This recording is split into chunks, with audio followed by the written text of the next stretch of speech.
Gweledigaeth mudiad meithrin yw fod gan bob plentyn yng Nghymru yr hawl i ddysgu a chwarae yn Gymraeg.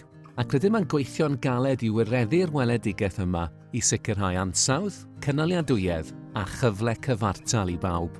Rydym yn galw ar Lywodraeth Cymru wedi etholiad Mai 2026 i barhau i gydweithio gyda mudiad meithrin. Gwyddwn fod angen buddsoddiad ychwanegol yn y sector gofal plant.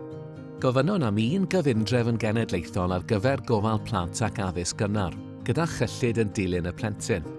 Bydd y mudiad yn buddsoddi'r arian yma mewn amryw ffyrdd, fel denu staff i'r sector, gan sicrhau fod tylerau ac amodau teg yn cael eu cynnig i ddenu a chadw gweithlu proffesiynol sy'n uchel ei barch.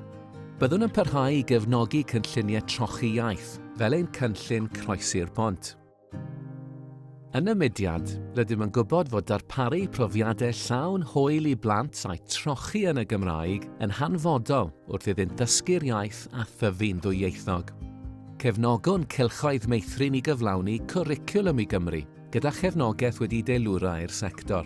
Ac rydym hefyd am sicrhau cefnogaeth i blant ag anghenion dysgu ychwanegol a'u teuluoedd, gan gynnig cyngor, cymorth a chefnogaeth. Gyda'n gilydd, gallwn sicrhau'r dechrau gorau i bob plentyn yng Nghymru. Cefnogwch ein gweledigaeth.